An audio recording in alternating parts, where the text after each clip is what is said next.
Welcome to the Monday, October 13th, Washougal Council Workshop. Rose, could you call the roll, please? Councilmember Boger. Here. Councilmember Wagner. Here. Councilmember McDaniel. Here. Councilmember Greenlee. Here. Councilmember Shoemaker. Here. Councilmember Freeman. Here. Councilmember Lindsay. Here. Thank you. First item on the agenda is an opportunity for any members of the public that would like to address council. We've got a microphone over here.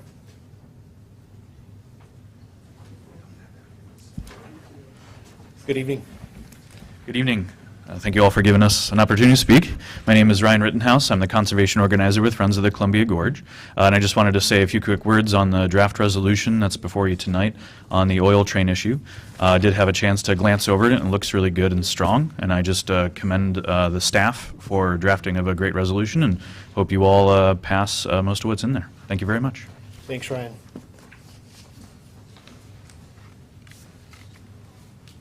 Good evening, Larry. Good evening, Mayor. Good evening, Council. Larry Keister, resident of Washougal. As elected officials, it is important that you take the safety of our town into serious consideration. You know that you are dealing with a known hazard to our community in regards to the oil trains. As the City of Washougal, you have the opportunity to make a statement showing your desire to protect our community and our citizens. And I hope that you support the strong resolution. Thank you, Larry. Anyone else that would like to comment to council? Okay, going on to new business. Public Works, CDBG, setting public hearings for 2 proposed projects. Good evening, Trevor. Good evening, Mayor, Council.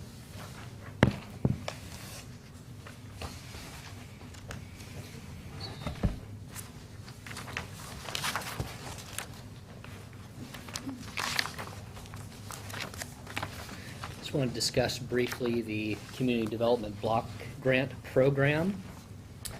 Looking forward to 2015. As you recall, for 2014, we put in for consideration on J Street from 32nd to 34th. That was not only sidewalk improvements, but also coupled with infrastructure improvements, replacing water lines. We were successful in receiving those dollars, but were notified after the fact that it was not a eligible project based on the most recent census data as far as the tracts in the specific area of Southwest Washington within Clark County. So in looking forward to 2015, I wanted to show you what's been provided by CDBG. If you look at the 2 maps up above, you see the county-wide eligibility as far as low, moderate income. And then you'll see on the right-hand side in dark green the spots that are eligible in regards to CDBG's program for low mod income, which follows fairly closely to E Street along the E Street corridor for the most part. It does have the Camas, Port of Camas-Washougal Industrial Park also highlighted, obviously not residential in that specific area. And then you also see to the east of Sunset View Road, that's within the county. So there's limited areas for us to be able to submit for consideration that are fully eligible.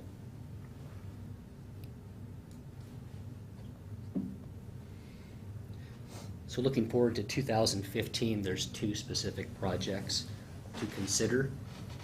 The first is ADA improvements at Steamboat Landing. As you can see from the aerial photo and a small rendering, right now we have the public accessing the observatory deck or the observation deck from the levee. That is not ADA accessible currently. You also see the pedestrian tunnel, which was completed in the last several years, connecting the downtown to the levee and to the waterfront. So that is a conceptual project at this time. We're still working that with CDBG staff, county staff, Mr. Monroe, as well as his assistants. So we're still working through the process of applying. Those applications just became available early October. Typically we'll submit in early December for their consideration. And looking to the right, or excuse me, looking to the picture on the right, but the narrative on the left is the community center. It's specifically within the community center, doing the kitchen retrofits that have been identified and working with not only Meals on Wheels, but also working with Department of Health staff on the requirements that we need to complete there. These are two separate funding programs within CDBG. The pedestrian improvements, the ADA improvements proposed at Steamboat Landing are on the infrastructure side of CDBG. The improvements or proposed improvements at the community center are on the social service side. So two separate buckets, if you will.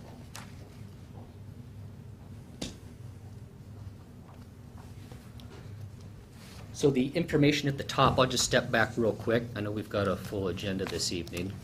And looking at the census information, this was after we had received notification from CDBG on the J Street project for this year. So right now we're moving forward with a sub-survey in that area to make sure that we stay eligible for those dollars that were awarded originally. Now that we have this information, we're poised to be able to know exactly which areas are eligible, and if they're not, then we can do a survey ahead of time to make sure that we meet the criteria of the low mod income requirements of HUD as well as CDBG within the county. With that, I'll open it up for any questions. I will be going into further detail in regards to the community center. There's a comprehensive review, including several scenarios in regards to not only the kitchen retrofit, potentially some other improvements at that specific facility. And that's within the Public Works budget overview later in formal session this evening. Questions for Trevor?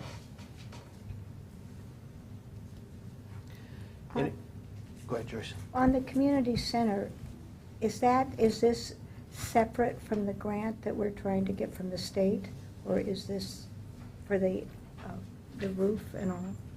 So there's 5 separate scenarios, and we'll get into that in further detail in regards to Meals on Wheels and appropriations and all the different dynamics that play in, and how receiving that funding allows us to further our improvements at that specific facility.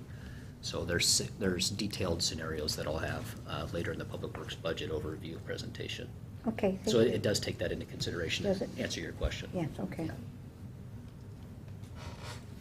The only thing I would add is, I don't understand, I'm not completely clear with the CDBG staff on how this dynamic worked. We were eligible for that J Street project when we applied. It was eligible. But on July 1 of this year, new data became effective. So there's some kind of a lag in this program between the new data and the effective date. So we were all the communities were on notice that projects may become ineligible depending upon where they were located. And we knew that was at risk, but we had no idea what the new data would show. Neither did the CDBG staff. The new data comes in, and that project, our whole community was no longer eligible. That project was no longer located in an eligible area. We can do a survey. Yeah, this recently been approved by HUD. So they have approved it now? Yes, it took months, 3 months, for them to respond to us as to whether or not a survey. So what's going to happen is there's about 26, I believe, parcels along the frontage of the proposed improvements. parcels immediately contiguous to that project will be surveyed pursuant to a CDBG approved survey. And then if that data shows eligibility, we will be able to proceed with the project. And they've been working with us on that. I think Woodland became subject to the same kind of a scenario, and they're having to do the same thing.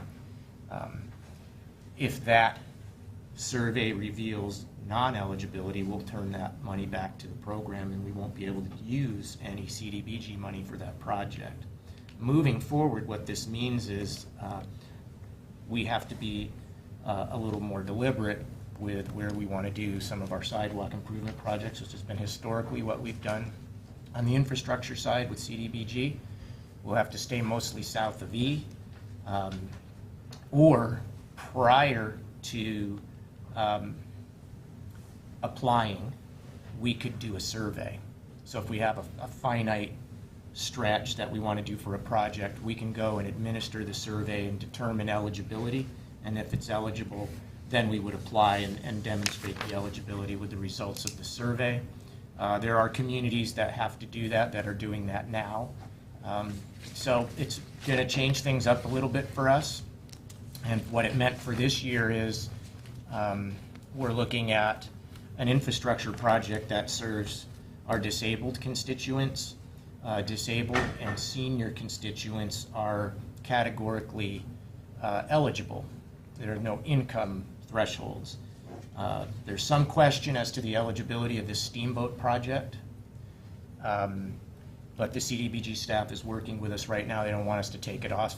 They want us to keep it, and we'll know soon, and we will submit it after the hearing and upon your approval, if that's okay. And we'll keep you posted as we move forward. But this is going to constrain us a little bit moving forward. Dave? Thank you. Kevin, how would you change the current configuration to make it ADA acceptable?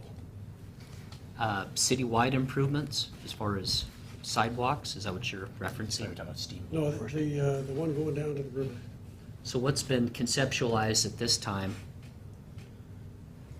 very similar to the north side of the dike, where we have a asphalt path that moves to the side and back as far as staying within the slope restrictions of ADA. It'd be a similar improvement on the south side. So if you've walked through the pedestrian tunnel and made your way up to the levee and not used the stairs, you've used the ADA path, it'd be a similar improvement on the south side. Would that eliminate the steep grade going down Yeah. to the river? Okay. Yes. That's very steep right there. To the to the observation Down to deck the it deck. is. Right. It's very steep.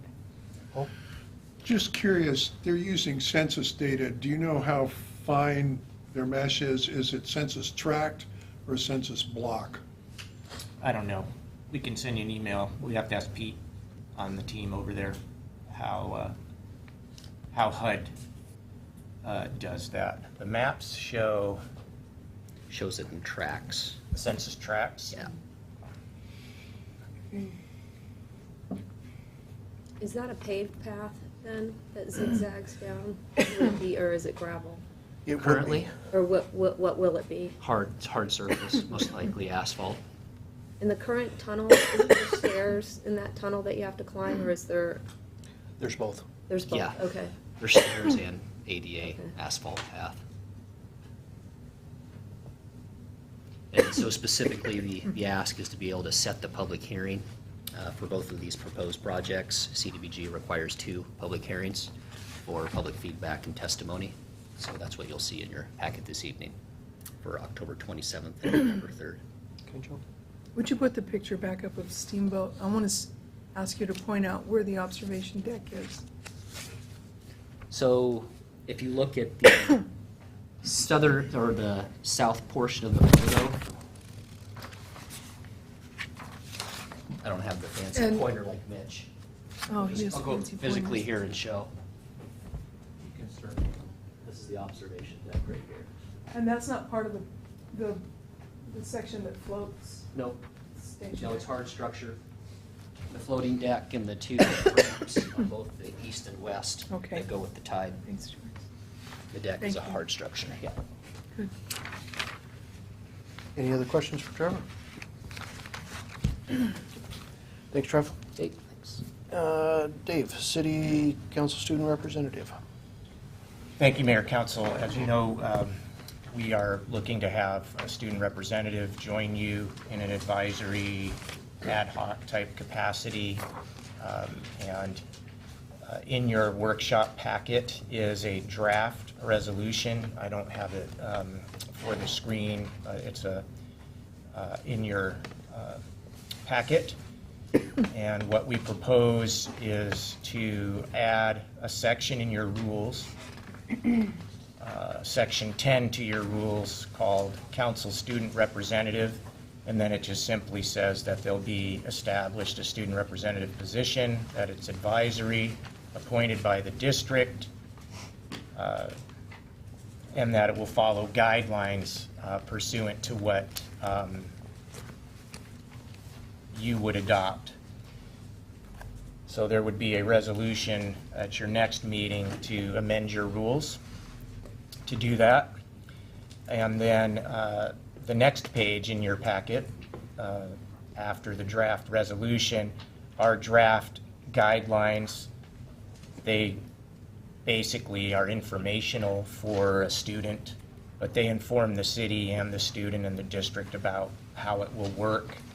The only thing that they cannot be present for is executive sessions, so they wouldn't be there for executive sessions. There's a note in there about not expecting them to be there past 10, but otherwise they need to get excused for absences and things like that, and just points to their advisory nature. This would be necessary to fully affect the student representative program, and upon your adoption of the resolution and the guidelines, then the young woman that the district has appointed to that would join you as a student representative. So that would could begin as early as your next meeting. We could do this early in your agenda, and then she could join you. Pretty straightforward little piece to your rules and guidelines. Questions for Dave? Jennifer? So the actual description in our guidelines says that the person will be sworn in by the mayor, so is that strictly ceremonial? It's ceremonial, yeah. Okay. Yeah. Yeah, they can't vote and or anything like that. You can certainly ask them to express opinions, and this encourages them to do that, to be participatory on behalf of students. Rose developed these guidelines and the language in the rules based upon examples from a couple other communities that she researched. So I wanted to thank Rose for her effort in putting this together. How many other communities do this? There's not very many that do that. Several have adopted programs and have discontinued them. City of Edmonds seemed to be the greatest resource. They've had one since the 80s, and they speak very highly of the program. So their information to me was very helpful. Okay, Joe? Is she gonna sit up the dais? That's the idea. Try to make that work. It's already cozy up there. We'll figure something out. She's little. Any other questions? Go ahead. Got the little walk-on item. So, Council, if I might pass that around. I'm not sure if you can pass it that way. Apologies for this being walked on. This is related to your rules as well. And I was reminded this evening that owed the council a small change to your rules. And since we're going to be doing the rule change related to the student rep next time, I thought maybe we could get them both taken care of so we don't have to keep republishing the rules and be a little bit efficient. This is very straightforward. Just in some ongoing conversations, it was noted that perhaps Section 3.1 of your rules about what happens just in terms of an order of succession for presiding at the meeting, it kind of ambiguous there at the end. It says, if the mayor and the mayor pro tem are not available, then the council shall elect a chair. And the notion is that instead of doing that, go ahead and prescribe an order of succession for that so that it would get all the way through the council in the event that there was some sort of situation where multiple members of the council weren't able to attend, but there was still a quorum. So it simply takes the council shall elect a chair out and adds a council member shall preside in order of seniority. Dave? What happened to the public safety chair? There is in the code for administration, there is an order of succession in terms of the day-to-day administration that names the public safety chair. This is just for the presiding at the meetings. Didn't we used to have the public safety chair in there? Nope, it's always said the council shall elect a chair. Now, I could certainly, It could certainly be, we could borrow from the code in terms of administrative succession. I don't see any point in that. Okay. I have a question. I think Joyce and Connie Jo, you were elected at the same year, right? Yes, What happens if that situation arises? Order of oath. Order of oath. I'm older. Does say seniority, doesn't it? That's what I thought. Boy, who got sworn in first? I think you did. I have no idea. Minutes will always tell that. Yeah. But probably. But at a meeting that's going to require these types of things, who's going to have that? We would information? we'd be prepared. Be prepared? Yeah. We- In an emergency? I think we would know, right?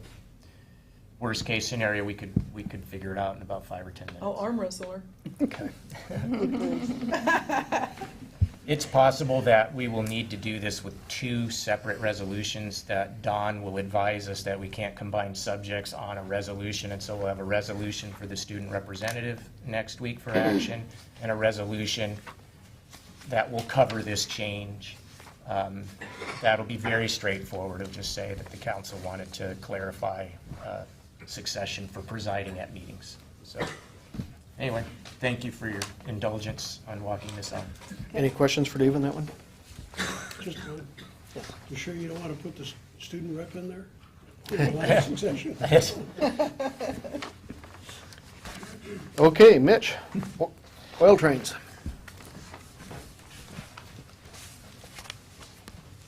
Thank you. So staff went back after our last meeting regarding a request to look at drawing up a resolution. The draft is in front of you this evening. Just real quick, I thought, seeing how I didn't get to do my slideshow presentation, I revamped it a little bit from the last time, and so I'll go from there.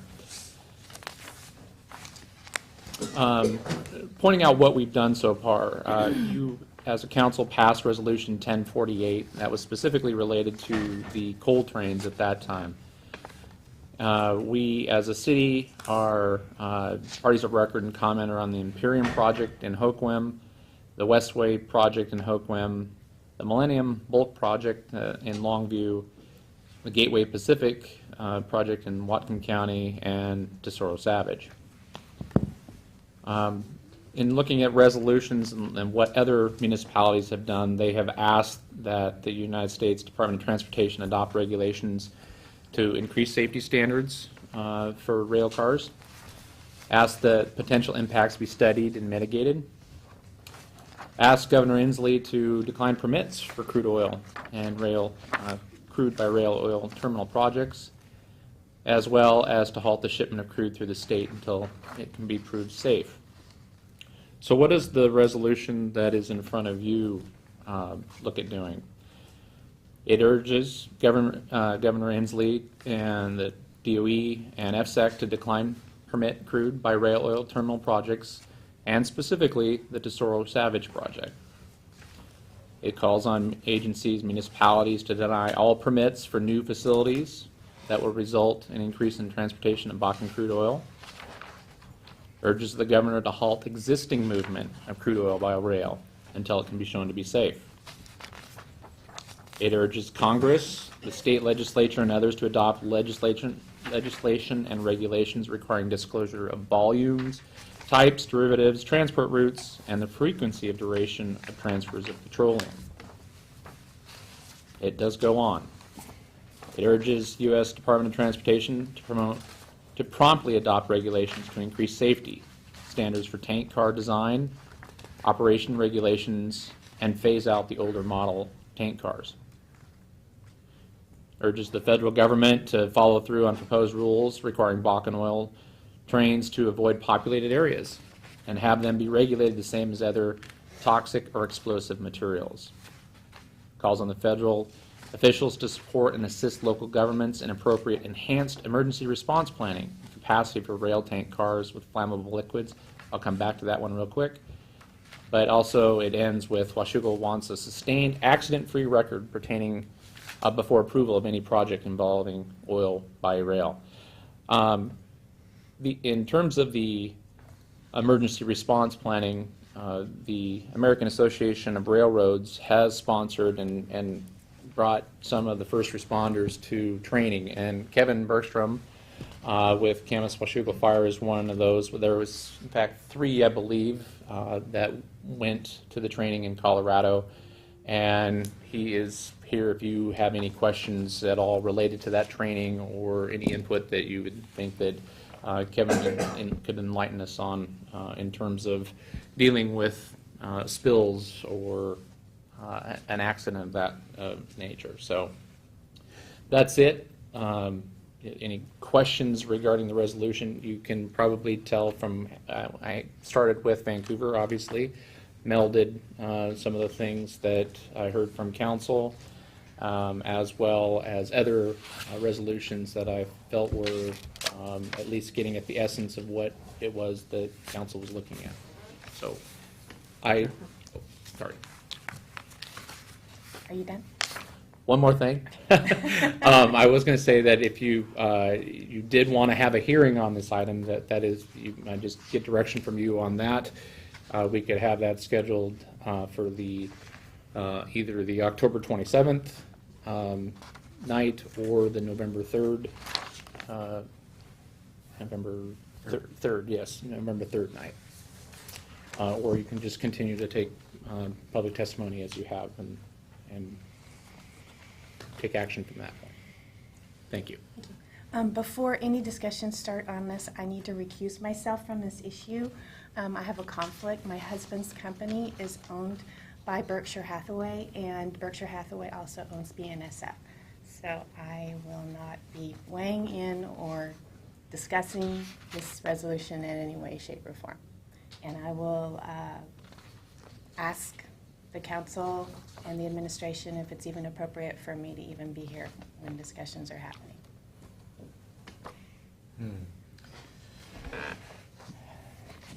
Tonight is a workshop. There's no action pending before the council. I think you're okay to be here.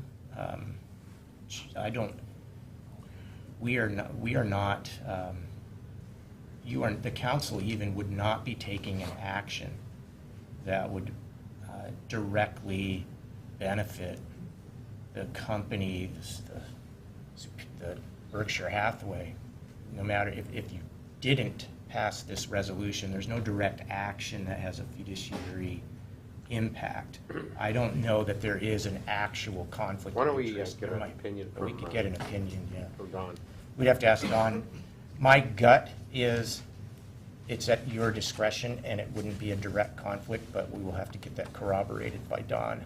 You might be concerned about an appearance of fairness, but I don't know that there'd be a direct conflict for you. But I think it's great that you pointed that out, and certainly if you would feel more comfortable leaving, that's the very safest thing to do, but I think you have some discretion in the workshop. He's not here at the moment for me to get that opinion. I mean, I could try to give, probably en route or something.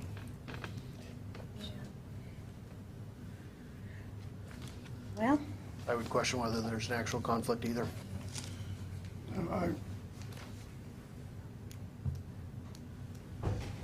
Paul? I would suggest it's entirely up to you, that I have personally bent over backwards to identify or avoid any potential conflicts of interest, way and above what the law requires. And that's a decision that you need to make for yourself. Don can certainly weigh in on this. But for example, I recused myself at one point on a resolution about traffic cameras because I owned 25 shares of a company that 3% of its business was traffic cameras. So it's, it's whatever feels good to you. and I completely appreciate that flexibility. However, we're making some pretty strong statements in this resolution, and because I'm an elected official, and as I said, my husband's company is owned by Berkshire Hathaway. I really don't feel comfortable discussing Understandable. any part of this resolution. It's You have a just- long break then. Yeah. I do. And I probably will just go ahead and leave and come back for the No worries. second close. No worries. Okay. Thank you. Is this Joyce? proper time to hear from Kevin about the training? Yeah, if you have, I would like very much to know what you, I guess the first question is, can you still sleep at night? Wow. Way to put me on the spot right at the beginning. I know that this is a very political issue, and not in regard to your question. I'll try to avoid that at all cost. I sleep well at night. I live in Fern Prairie. No. Unless you're at the station. Sorry. At the station, we don't sleep very well at all. No, I was actually asked, as Washougal is not a unique community. There are many communities across the nation that are asking for the railroads and the federal government to provide us as first responders some training on this issue. The American Federation of Railroads is a consortium of all the large railroads. They come together in, of all places, the center of Colorado. There's nothing there but a 68-acre facility for rail training.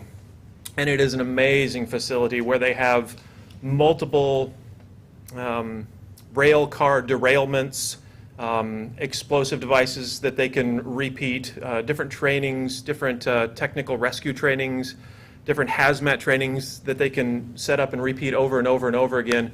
And I was fortunate enough to spend 3 days in an immersive training program on that facility. And I learned quite a bit about crude oil and how it's transported, and a lot more about trains than I ever needed to know. So I'll answer any questions that I can. I sleep. I don't know where to start, but it seems, and even in here in the resolution, there's a lot of, it's not sensational if, it's not over sensationalized if the train is in your community and there's an accident anymore, an airport or car wreck, or an airport catching on fire, which we had. These things are personal tragedies and can be a community tragedy. Mm-hmm. Did you feel it could be handled? What level of tragedy are we talking about here? Right. Well, and the response that these communities are seeing from their citizens is due to the large incidents that you've seen across both Canada and a few here in America lately. The level of tragedy that the level of incident that we can handle here locally is a small incident, and that's true for every community. These incidents, when a train car, exclude crude oil, when a train car derails, this is an incident that takes a lot more than the local resource can provide. It's going to be a partnership of both private and public. Burlington Northern has equipment and facilities that they dispatch immediately upon having a train derail. They come in and partner up with us. There are resources from both the state and the federal government that arrive all within a short period of time to help mitigate whatever this may be. So, the Camas Washougal Fire Department responding to an incident, we certainly have the capability of providing that initial first response. That's what we are supposed to do. With the training that we received in the over the summer, we're more prepared for that. But can we provide the entire response? No, and no community could. Even a community, the city of Los Angeles with their 9,000 person fire department still couldn't provide a response to that kind of incident, not for the first few hours. Paul? I haven't really paid that much attention to questions about shipment of hazardous material, but I'm out of my kind of knowledge area or skill set here. Are the notice requirements adequate? I know, for example, that what they're transporting as a hazardous material, there's a whole schedule of what kind of notifications they give about that. Oddly enough, nuclear waste, there's no notice because they're so worried about terrorism. But there's a number of other things, whether it's vinyl chloride or caustics or the other things that are shipped by rail that could be quite devastating. What's the notice situation here? Do they tell you that we're going to be moving a train about now? Well, Or do they yeah. say, well, sometime over the next month, we're going to move 47 trains? What's it like? So they, as a local entity, they don't notice us at all. I mean, they own the railroads and they're able to move their goods across those lines, you know, at whatever the DOT allows them to, because the DOT governs the railroads. The DOT prescribes what they have to use for placarding. They have to keep a log. The engineer and what the gentleman who used to ride in the back in the caboose, which would have been the greatest job on earth, but he's responsible. That individual is responsible for keeping a log of all of the cars, where they are located, what they're carrying, the order that they're in on the train. But as a local entity, they don't have any obligation to provide us notice of what they're running through. And I'm sure you're all very aware that there are crude oil trains coming through the community on a regular basis Right. currently. Right, so they wouldn't, if there were a derailment, at what point would you know what it was? So hopefully, depending on where the derailment's located, Right. and of course Burlington Northern being our local road, they call them, we're going to get notice fairly early on, but since it's in the community and we're pretty fast to respond, we're likely going to know when we arrive. When we identify it through the placarding and the numbering of each rail car, we're able to determine which one of those cars, what they're carrying. Okay. When I have eyes on one of those cars and I can communicate with my dispatch or directly with Burlington Northern, which is an opportunity we have in case of a derailment, then we can figure out what that is. Okay, thank you. Do you have a hotline to a certain entity at Burlington Northern? We're able to stay in communication with them through our dispatch agency, CRESA. Okay. So essentially a hotline 24 hours a day at any moment's notice if we needed to get hold of them. And they're likely going to be calling us before we even know that there's an incident. One of the concerns that I had the most concern that I had was the fact that the tankers are below standard in relation to the type of crude that they're carrying. And so was your training rather generic, or did it go into the details of the cars that are being described here in this resolution that would be needed for the most protection that's available? Sure. The technology of rail cars has changed significantly over the last few decades. I briefly read through the resolution, and I know it discusses the Type 111 car, which is the majority of what you're seeing in those pictures up there. The 111 is the DOT standard for a lot of liquids. It's crude oil. It could be a lot of petroleum distillates. If you flip closed that little placard that says 1267, they can haul vegetable oil in it. So it could be hauling just about anything. It's the technology, as far as safety factors go, it's what's been in place for the last probably 2 to 3 decades. They are proposing upgrades to the 111 car. There's a new version of the 111. It's got a new number. 1232? 1232. Yeah, the 1232, which is actually out. I've seen them running up and down the rails here recently. So they're out there. You won't see them in line with these guys because they don't tend to run them together. But it's got more shielding. So in the front and the back of the rail car, where they're most vulnerable, in the little bubble out in the front and the bubble in the back, they put what's called a head shield on there. It's a thicker wall. It's probably about 1.25 inches thick. Because most derailments, when you puncture a rail car, what's typically puncturing that rail car is the actual coupling from the train in front.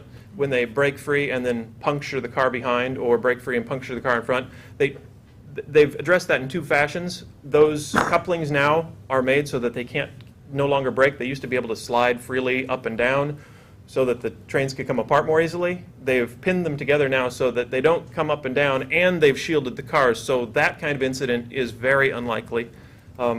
It's going to be a catastrophic derailment that typically causes a spill nowadays. A lot different than what would have caused a spill back when the 111s were, the standard car. What about these that are listed in the resolution, those spills that were delineated here?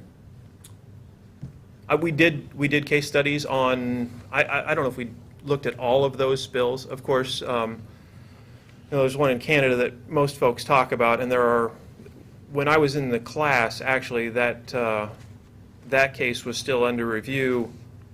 Actually, it was still, I think it was still in front of a court, and they were discussing some of the facts behind that case that, the general public weren't necessarily aware of, that train was parked on a hill above the town, and the brakeman set the brake, made note that the brake wasn't functioning like he would like it to be. He reported that to his dispatch center. They told him, you're off the car for the rest of the evening anyway, so go to your hotel, which is what they do. They leave their train. The train was left unattended, and they're not really sure exactly what took place, whether the brake failed, whether they were aware of a flaw in the brake, it failed, whether there were some folks that maybe gained access to the train. That train, unfortunately, made its way into town unmanned and took a very what should have been a slow curve at a very high rate of speed, and of course derailed and took out 2 blocks of a community. So that's one of the case studies that we went over. Block Méjantic. Yeah. Yep, Quebec. Has an offer ever been extended to Burlington Northern to have one of their folks or public relations people brief us on what they're doing, or any of the questions that some of us may have? We haven't made that direct ask. We haven't specifically asked them to come. There's communication. We've communicated with them, but we haven't asked them to come to a council meeting. I think we should do that, but I don't want to see the public relations folks. I want to see the safety folks. This is a safety issue. I want to see what their program is, and your question is excellent. I support your desire there. Because it sounds like we have a lot of questions. Let's get the experts in. From a if I may, from a first responder standpoint, one of the offers that was made to us as folks that are going to come back to our communities and train our local jurisdictions was that they have safety folks available to us, resources throughout the railroads. So, for instance, I'm going to be providing a class to the paid and volunteer staff over the next month or so, where I'm going to coordinate with Burlington Northern to try to have a few of these cars sighted for us so that we're able to climb over them, study them, and I can show the responders what to anticipate in case we have a derailment or a leak, or at least be aware of what's going through the community. And would you say that is? Is it scheduled? I'm teaching the last week of October, and then the volunteer staff, I think we're doing the first or second week of November.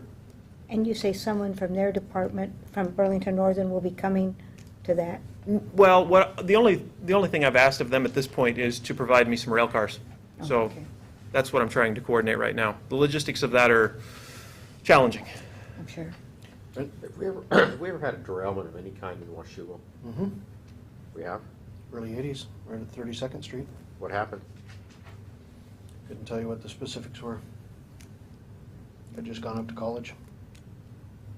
So it can happen here. Has happened. And anytime a wheel loses contact with the track, whether the train's still on the track or not, they consider that a derailment. So the terminology doesn't just mean there are 106 cars piled up 40 feet away from the rails. It's anytime there's a derailment, there's a very, very complex set of circumstances that they determine could be a derailment.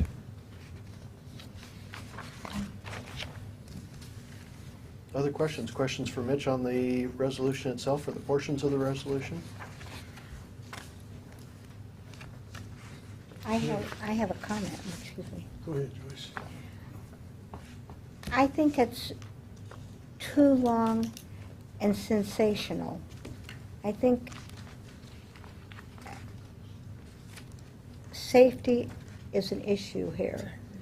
It's not necessarily the history of what happened to everybody else. We have 5 miles in this city that we're responsible for. And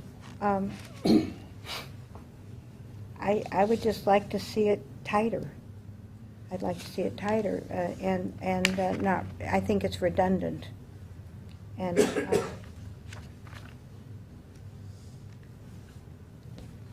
Dave?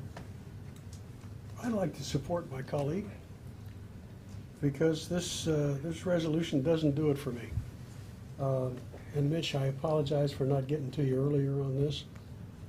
You've done a marvelous job of combining the resolutions from various communities. Unfortunately, this resolution does not focus on the major issue, which is safety. It seeks to eliminate the transportation of the lifeblood of our national economy, and I don't think it deserves the support of this council. I have a great deal of confidence in our fire department and the resources that back them up. As a result of this, I would propose a series of changes to this resolution. But I don't, you want to do that in session, or? That's what this is for. This isn't meant to be your resolution. But what we said that we would bring back to you are portions of the resolutions that we could find out there that seem to be the most apropos to what you're trying to get to in regards to safety. Okay. I think I think the portions that are in this resolution speak virtually nothing except safety. But this is. I disagree with you there. What? May I? Can I ask a real quick question? On something like this, is it appropriate to actually request things we're looking for, like request that they all be 1232s, request that a certain speed be used through town, or is it meant to be kind of ambiguous? Like, You can, as far as I know, I mean, it's. or is that you not a good thing to do? Set out specific requests and what we're looking for trains coming through Washougal. I think where you would be on the, potentially on the, oh gosh, we should have side, is if we send a resolution, something happens, things take their course along the way, and 2 years from now, we have a sighting of a terminal or not a sighting of a terminal, and you're in a discussion with a legislator or the governor or whoever and say, you know, what we really wanted was this, and they said, well, you should have asked for that. Why didn't you ask for that? This is your time to put in there what you want. A resolution of this type is non-binding, certainly non-binding, because it's not on yourself. It's being sent to the governor and sent to our legislative delegation. So certainly a conveyance of what it is that you, as legislators for the community, feel should be in there, should be there. I just need more information about it, knowledge, like the other council members were saying, you know, explain to me the different speeds and stuff of That's that my nature. That's my concern right there. Do we know enough to ask for something specific? And I like the idea of the 1232s, particularly since the railroads, since the 90s, have known about this problem, and they're just now getting around to putting the 1232s out there. I think they're remiss in that regard. There's actually a higher standard, I referred to it earlier, a DOT 117 car, which is even a generation ahead of the 1232s. Okay. And you see, it's this sort of thing that I don't think we know a lot about. But the thing that bothers me is I don't think this is focused on the major problem. The major problem in rail accidents is track maintenance. The tracks are not properly maintained. And we've come a long way since the days of Gandhi dancers going out with metal rods, moving the tracks to line them up with somebody's eye. Now it's very sophisticated the way they do it. However, if if there are more accidents from track maintenance than there are from any other cause, and there are, then they need to be doing more of it. So how do we communicate that to them, that we're dissatisfied with this, we want to see it improve? And they're going to come back with things like 2012 was the best year for rail safety yet. Accidents are down 43% over 10 years. And my response to that is, it's not enough. If you're still having these accidents, it's not enough. What are you doing about track maintenance? And I think that should be the focus of what we're doing here, because that's something that they can do something about. And I would love to have a corporate representative from BNSF and the safety types sit in that chair so we can grill them. What are you doing about this problem? What do you plan to do, and when are you going to do it? When can we expect this not to be a problem? And the threat, the sort of Damocles hanging over their head is, we might ask the governor to cut off your access to Washougal. And this access is key to them. So I love your suggestion. I'd love to get them down here. Get the corporate leaders and the safety folks, the safety engineers, not the glad handers down here. Let them sit in that chair and let us rake them over the coals. And if we do that, I'd love to invite Kevin back. Paul? I had a couple of things. I tend to agree that a list of accidents probably is unnecessary, and that eliminates close to a page. And at line 17, whereas public safety is City of Washougal's primary goal for its citizens, I would add public health and safety. And in the next paragraph, whereas the BNSF rail lines bisecting the City of Washougal running east-west through and past neighborhoods, schools, commercial areas, and within 100 feet of the city's municipal water supply.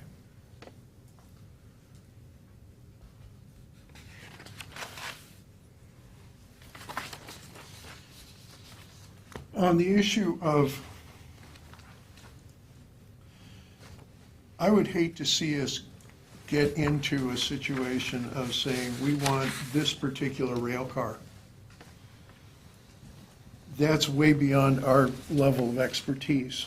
I would be happier saying that the governor and his administration, in their best judgment, say that it is safe. Not that it's economically necessary, but that it's safe. Because they have the tools to make that determination. I don't.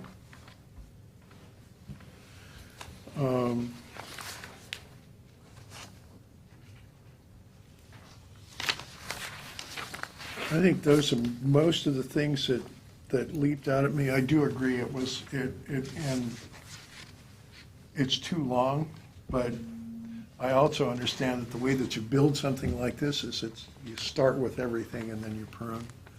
And you did a good job with that. Thank you. Joyce? I think Paul covered it, but I do also think that aside from the safety, the traffic situation in Washougal is going to be untenable with this many trains going through regularly. And I think that's something that we need to, Kevin doesn't have to deal with the number of trains, but it does affect us. It affects all of our crossings. And I think that is something that we need to address as a council, of how we have another crossing that is not at grade, so that there is another way in our city that gives us another way over the tracks or under the tracks somehow.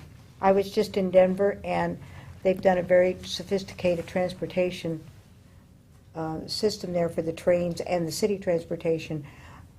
but a lot goes over, a lot of walking, pedestrian, a lot of things are going over the tracks. And so it makes it possible to get across them. And so, Dave? I like Paul's changes.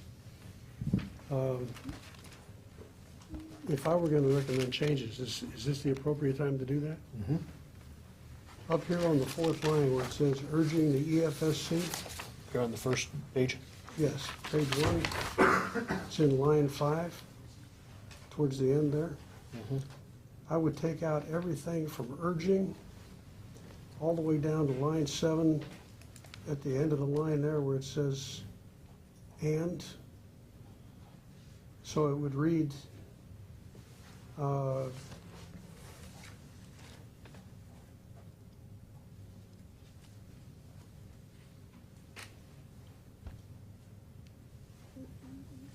expressing deep concern about the threat to life safety and the environment due to accidents, spills, et cetera, et cetera, et cetera, of movement of crude oil through Washougal to the proposed oil terminal to be located in the Port of Vancouver and other locations in Washington and Oregon, urging Congress, the legislature and regulators to adopt laws and regulations to increase the safety of the transportation of crude oil.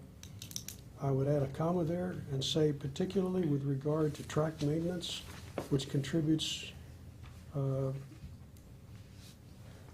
more to accidents than any other cause. And by the way, the second highest cause of train derailments is human error. There's no way to legislate that. But there is a way, you bring up the Canadian one, there is a way to make sure that the people who make those decisions are liable for those decisions. I served 20 years in the Army. This was a key provision in the Army. You can make the decision, but by God, you're responsible for it. And that means you're liable for it. And I've seen people be held liable for thousands, tens of thousands of dollars for mistakes that were made. So Dave, under your proposal, we would take out anything that basically has to do with the terminal being proposed in Vancouver? Yes. Okay, so discussion on that point, because I think that will help Mitch, whether that's included or not on that specific site. Paul? I have a half a dozen others that I'd like to do very quickly, if I may. I'd love to answer this question. Okay. Finish the thought on it. Well, the rest of them support that. Talking about 2 minutes here. Go ahead. Okay, section 1. On page 4, I would strike out section 1, section 2, and section 3 for the reasons that have been mentioned. Hang on, page 2. I'll give you this. Page 4. Page 4. Now therefore be it resolved by the city council. Okay. Take out section 1, 2, and 3. Because? For the reasons that have been mentioned, this is just too much detail. And it's also, it's not focused on the safety issue. And then section 6, I need some more discussion on that to better understand it. And then section 8, I've got questions about that too, because it talks about a sufficient accident-free record for a sustained period of time before the approval of any projects involving transportation of crude oil by rail. The word sufficient, well, I'm looking for a definition for that. And the other thing is, I don't think it's appropriate to tell a railroad that they can't come through here. I think it's appropriate to tell them that they have to come through here in a safe manner. If that means they have to crawl through here at 20 miles an hour, which lessens substantially the chance of derailment, so be it. If they need to have certain types of cars, so be it. But I don't think we should tell the railroad, you can't come through here. You're talking about the lifeblood of our national economy. I don't want to see that happen. So would you? Thank you, Mr. repeat Mayor. My those 2 minutes are sections? up. You bet. Okay, so, discussion in regard to the terminal-specific question. Paul? I don't have a problem removing the Port of Vancouver specific stuff. On the other hand, if we're going to urge the legislature to create law and regulation, then it seems to me that we should also be in favor of using the law and regulation which exists, which is FSEC.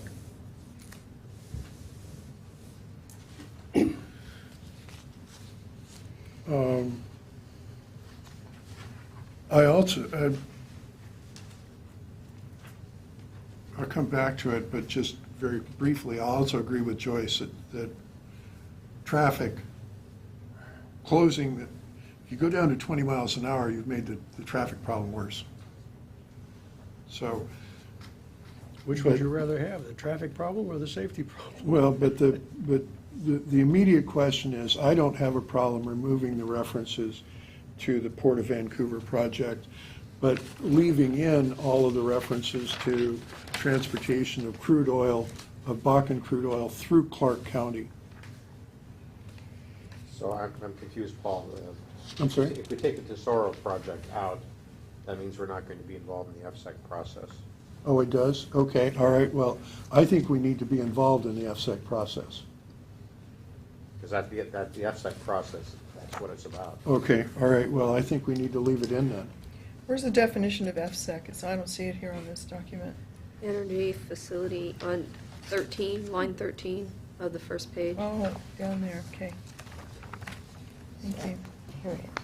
Yeah, it's mentioned here Yeah, first. I and so know, I it's- questioned it too.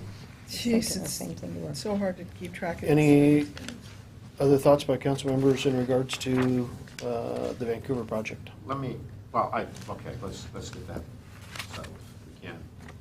No, I bow to your wisdom on that, because I think it's important that we be parties of record in the FSEC process. I think it's important to be parties of record. I don't think it's important to specify the outcome before the study's completed. I think we specify the goal. The goal is safety. We leave it to the experts to come up with a way to achieve that. The goal is not to shut down the project. What is the mandate of FSEC? To recommend approval or disapproval of certain energy facilities that meet a certain minimal amount of capacity to the governor. FSEC, basically the process preempts jurisdiction's local zoning regulations, and it's basically taken over by the state. And they can consider, they're in control of the SEPA process for considering the EIS on it. One of the issues that's come up with it is how much can FSEC consider, for example, something that I do not support at all. There's a notion that they would consider the impact of energy production in general, not just the specific unique impacts of the site, which is something I would not support. I think they just need to consider the impacts at the site and also the impacts that are going to be caused by development of the project, which would include the rail impacts, which I would support considering that. So questions, it's certainly not limited to safety. There's much larger Everything, questions. all environmental issues. That they look at. Okay? Disagree. Let me, if I could say, one of the things is, I have a feeling that many in the crowd probably like my ultimate conclusion on this, and that's that we should support a resolution very close to the language here. But one of the things that I find a little interesting is the reason why we're having increased rail traffic, and that's because they won't build pipelines in the center of the country, which is what really should be happening, and we wouldn't be having this problem. I think there is an agenda to shut down energy production in general, which is something I completely oppose. But that goes a little bit beyond my scope as being a councilman here, and I look at what the impact of this is on the city. And I don't like these things going through here. I've seen pictures of what happened in Quebec, and I don't see, but for the luck that it hasn't happened here, it could happen here. And I think we need to take a very tough stance on this and support a resolution with the language similar to this, including intervening in the FSEC process. Do you think we need all of the list of accidents? Well, they've seen it already, because I know where this comes Right, from. right. Not particularly. Maybe just one recital referring to the accidents that happened. David? I'm sorry, I thought you were recognizing Connie Joe. Oh, okay. I don't have my hand up. Oh, okay. It's interesting because I support the use of the newer cars. The newer cars are heavier because of that shielding that you're talking about, which then has an impact on track maintenance, which is the major cause of your accidents. So there's a conundrum here that I don't know how to solve. But if it makes it safer, I'm in favor of it.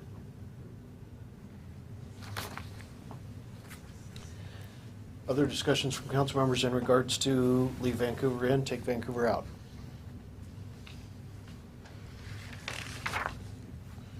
I would just like to say this is so complicated. There's so much here. I don't feel ready to decide. After having this discussion, I kind of want to go home and chew on this, and There isn't anything you're deciding tonight. I know, I realize that. As far as direction, what to bring back.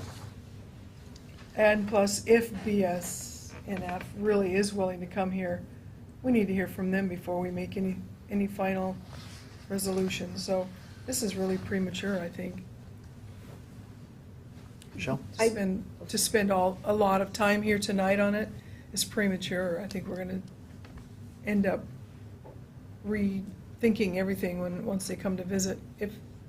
I wonder if they're even willing to, but I wonder that too. yeah, we're just a little guy in I their would, minds. it looks like there's, if FSEC's left in, but you can still, take out what you're saying, recommend against the sitting of the proposed terminal.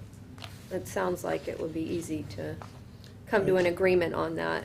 If we're a partner of record or a member of record, I forget what the terminology is, on the decision, Intervener. great. With FSEC, but not the rest of it. The other thing, I wanted to thank Kevin for coming here tonight and giving us his professional expertise, which I know from knowing him is considerable. And I think it's important to hear from them about what they would face in the event something like this happens. And I think you've given us a great summary of that tonight and the resources that you can get backed up with. Thank you. Paul? What kind of time fuse are we on here in terms of the FSEC We have time. process? We have time. How much time? Months. A month? Well, more than that. Okay, Couple Again, the months. recommendation from ecology to the governor isn't happening until after March. Right. right, but you want to be there before, the day before. Yeah. What's your best, By the end of the year. by the end of the year? Yeah. That's plenty soon enough? Mhm. That's a blink in time. That's not that much time. That's not much I'm time. sorry? That's really not that much time. but- Yeah, I know, it's Especially since we have budget to deal with. at most 7 meetings and probably more like 5. Dave? I don't want to cut off conversation, but I wanted to just ask a question and make a couple of suggestions. We need to know what to bring before you. And I'm not hearing consensus yet on a couple of the major points. And I'm hearing some that say, I'm not going to be able to vote on this issue until I get more information, one of which, or one source of that information is hopefully the presence of BNSF officials, the right ones here, to answer questions directly. I would suggest that we try to make that happen as quickly as we can possibly make it happen. If they can't or won't do that within a reasonable time frame, we could pose some questions to them and see if they'll respond in writing to those questions. We provide that information here. But I think foundationally, for us to be able to craft a document for your consideration, there's 2 or 3 questions that have to be answered first, and potentially even answered in an action context, not in a workshop, so that a vote could be taken, because sometimes it's difficult for us to discern a direction when there's really not any consensus that's gelling, which is what is happening here, and that's fine. I mean, this is a serious issue, and it should require your serious deliberation and careful consideration. But I might propose that we try to get that additional information, that data, get them here. Anything else you think of, let us know. We'll try to bring that information to you. Or are you going to share the questions? You say there's about 3 questions you'd like us to Well, answer. yes, then after that, based on the feedback, I could see us having a session where there's voting, where we would just pose a broad question.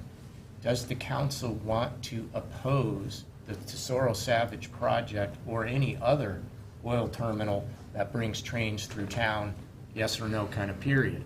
If the answer to that is no, but conditionally we want to, then you step from that and say, yeah, but we want to oppose it until and unless they do certain things, or no, we don't want to oppose it at all, we just want to advocate for safety. That project might happen while we're still advocating for safety. Based upon where you're at on that spectrum of a position that you would take, because one side of that is it's not just safety issues. You've heard the advocacy. You could oppose the project for any number of reasons, one of which is safety, an important one, all the way to, nope, I'm a proponent of the project, but I want it to be safe. We need to know where the council falls in that. Everything else falls from that, and the resolution will be, quote, relatively easy once we know where you stand in that. But you need more information, I think. Right. Can I suggest, why don't we have a committee at the council get together to hash out these issues and present them in an orderly manner? I would assume Councilmember Shoemaker would want to be on that committee, and 2 others. I don't know that I want to be on it, but 2 other people, members of the council, where they just meet and narrow the issues, and actually even have the meeting open to the public if we wanted to do that. I would suggest that your particular expertise would be exceptionally useful to that committee. Okay, I'll do it, but. Dave? Hey, if I have to do it, you have to do it. And I agree with Paul. We could use your particular expertise. I think, Dave, what you're handing us here is a series of red herrings. For me, the issue is safety. There is no other legitimate issue. And I understand that the environmental community, the anti-corporate types are raising issues, trying to get these terminals discontinued, and they're using this as a method. But that's all it is. It's a method, and it's a red herring. The issue is safety. That's what we ought to focus on. And I'll work that out with my colleagues. And I'll get my lumps in the process, I'm sure. Paul? I suggest the issue is certainly include safety, but it's larger than that. Well, it's also traffic. Traffic for the current infrastructure. Yes. All of Well, those we've things been asking contribute the to railroad safety. for help on that. For how long? Forever. Forever. Is there So, many that examples needs to of definitely be included. Thanks for mentioning that, Michelle. a partnership with the railroad on certain projects like that at all that you know of or heard of? or- Anytime we do Quiet a zone. project, there is a partnership, but there are limits to what they have to do or what they will do, and it's very, very limited. And sometimes in what they will allow you to do. Yes, they have lots of Control. over that right-of-way, given when it came into existence and all of the various federal legislation. They were a great partner with us on the quiet zone, and safety was the trumping criterion there, but some of the council may recall the last time we went in, just did a little bit of work to kind of level some things out and how much that cost and how much say we had or didn't have and how frustrating that was. That's an example of what it's like. Our $20 million second at-grade crossing to fly over on 27th or in that general vicinity. I don't know if Trevor's here. Typically, that's 5%. They're in for 5%. Yes. 3 to 5%, and I can't remember why that is. It's not Federal statute that limits their, federal statute. I dealt with that with the Esther Short crossing, or the Esther Street crossing thing. They would kick in 5%. Right. So Because they have to. that's a statute, statutory. So if they allow the project to happen, they're in for 5%. Now, certainly, council, it would be fantastic for them to be a larger partner with us, certainly on a $20 million flyover grade separation project. We'll take the 5%, but it falls on communities and the state and the federal government with other sources of money other than the money from the company to deliver those until there's a change in statute at the federal level, federal rules. So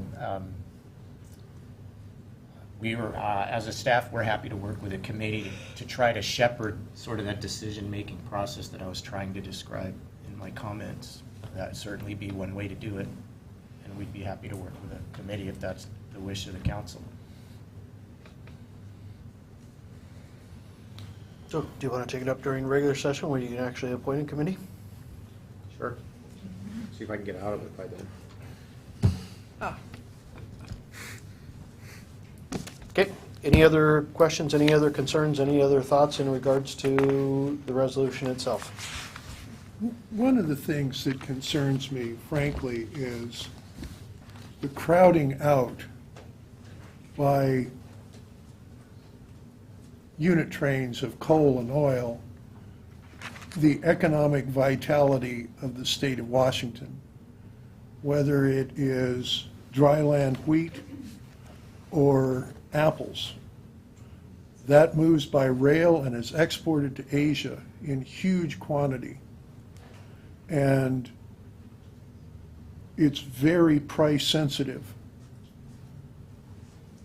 Burlington Northern can charge basically whatever they want for oil and coal, and it leaves the grain on the sidings.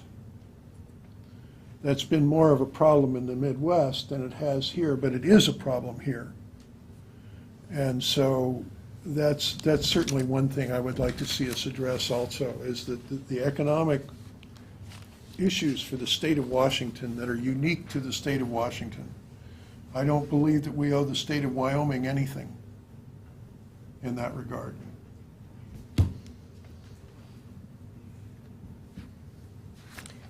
Any other items on the resolution? Dave? I don't want to see the government, especially this government, get involved trying to dictate the economy.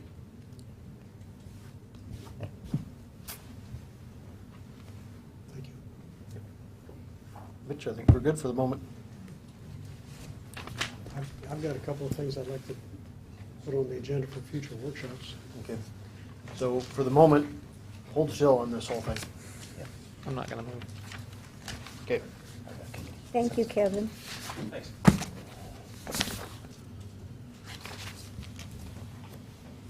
Okay, with that, we're back to comments from the public. Anybody that would like to comment to council? Yes, sir.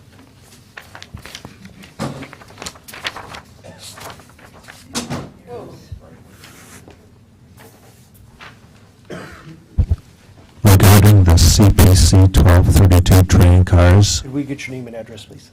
I'm Don Steinke, 4833 Northeast 238 Avenue. That's in the Fern Prairie area. The CPC 1232 cars, I believe the whereas sections of your resolution talked about those cars rupturing at 24 miles an hour in, I believe, Lynchburg. And they're 7/16 of an inch thick. And the railroads would like, Pat Brady is the BNSF expert on hazardous materials. I heard him speak in white salmon, and he would like to see the train cars 9/16 of an inch thick. So let's see, if they rupture at 7/16 of an inch at 24 miles an hour, would they be safe at, if they're 9/16 of an inch going 40 miles an hour or 50 miles an hour, would they confine their load? Well, the railroads are saying it won't do any good to spend all that money on these cars, because there's 90,000 cars that have to be replaced, billions of dollars, and as I see it, those tank cars will never ever be built strong enough to confine their load at the speeds the railroads need to go to be safe. Fire isn't the only thing to think about. The oil spill in the Kalamazoo River in 2010 is $950 million and still rising, and they're still working on it. And I guess they have insurance, the railroads do, BNS anyway, the short lines probably not. And so it's not just fire. Oil spills are another issue to consider. Thank you. Thank you, Don. Anyone else? Yes, ma'am.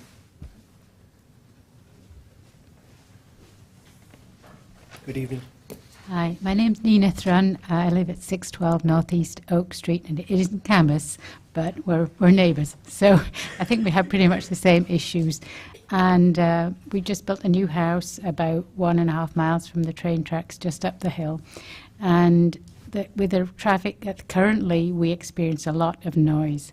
I'm not sure if anybody's aware of how many trains are going to come through.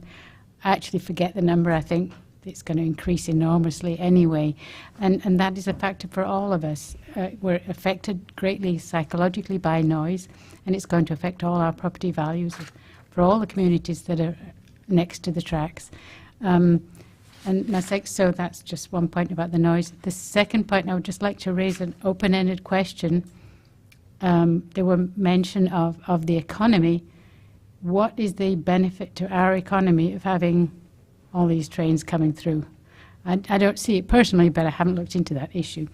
Thirdly, I'd just like to mention the pollution as well, and that's a huge issue as well. The diesel is going to emit pollution, which is going to affect people that have COPD, respiratory illnesses. It's going to definitely increase their risk. I'm a health professional, and that's something that I'm very concerned about. So thank you for your time. Thank you. Anyone else?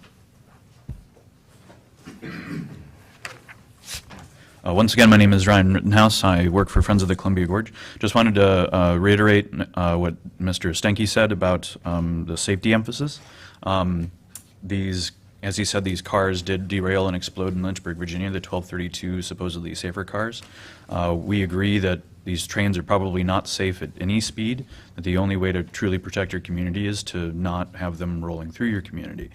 And the best way to do that is the other main issue I heard brought up, which is the intervention on the FSEC process and encouraging the governor not to grant the permits for any of these facilities. That's likely the only way the state has of affecting this process at all, is stopping the permits for these new facilities. That's the only thing we can likely do locally to prevent an increase in these oil trains. And once again, with the safety issue, the main thing seems to be that, BNSF, I've heard them talk at a number of forums as well as Mr. Stenke, and everything they talk about, it almost kind of feels, you kept using the phrase red herring, and I kind of feel like it seems like a red herring, because it's all about what they would do after the spill occurs, after the explosion occurs. There's not much anybody can really do to affect the explosion and prevent that from happening. And once that happens, that's 90% of your problem right there. And there's nothing that any fire response is going to be able to do, or that BNSF is going to be able to do to really prevent that. Sure, it'll be nice to stop the spread of the fire, but it's that initial explosion of these trains coming off the tracks that causes most of the damage and destruction. So I highly encourage you to adopt as strong a resolution as possible that includes all those aspects. Thank you. I have a question. I have heard, whether it's correct or not, that whether the terminal is built in Vancouver, if it's built on the West Coast, the trains will still go through Washougal. Yes, and that's the thing, is there's more than just this terminal as well. I mean, this one terminal, the new one that would be built in Vancouver, represents approximately half of the proposed increases in oil transport. So it's It'd be the largest in the United States, wouldn't it? Yeah, I believe so. So there are other terminals as well that could be receiving oil, and it's important.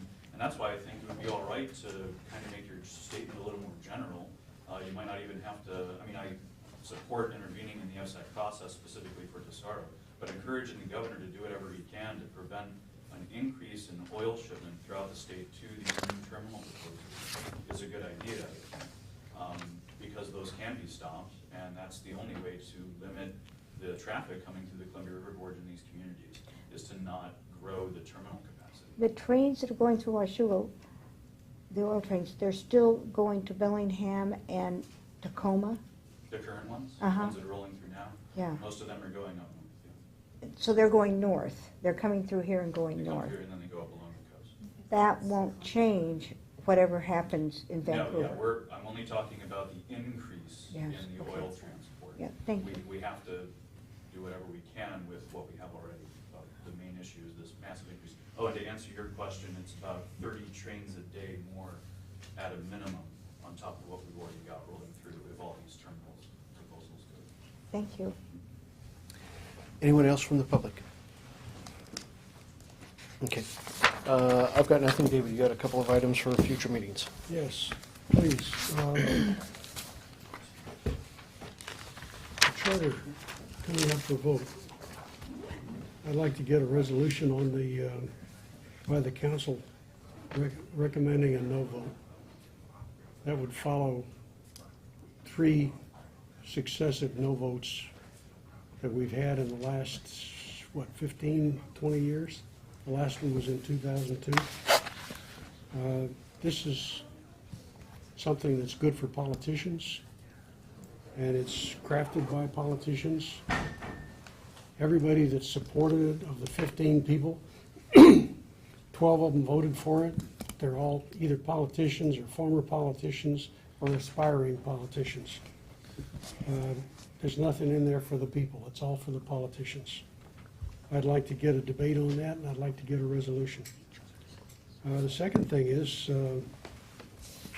we've given the mayor instructions on how to vote on the C-Tran issue, and I think those instructions are inadequate based on recent developments, and I'd like to bring that up and revise those instructions.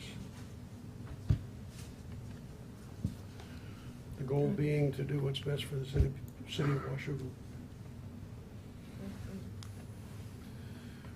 I personally would like to see a resolution in favor of the charter, along with Camas and several other cities here in Clark County. But more importantly, I would like us to look at raising our school impact fees to be the same as Camas. With all due speed. I certainly would like the people who are going to be annexed to be on a level playing field, Camas, Washougal schools. I think we also need to have a ongoing, a bit more complicated, but a real discussion of where we're at on impact fees, system development charges, and permit fees. I personally would like to see us in the middle of the pack in Clark County and not at the bottom. Paul, can I ask you for clarification? You talked about those that are being, what's the word? Joined to the city? Annexed. Annexed. You talking about the ones off of Crown Park area? The backside of Woodburn Because Hill, yeah. they're going to use Camas schools. I'm sorry? They're going to be part of the Camas School District. But that's why I would like to make things level.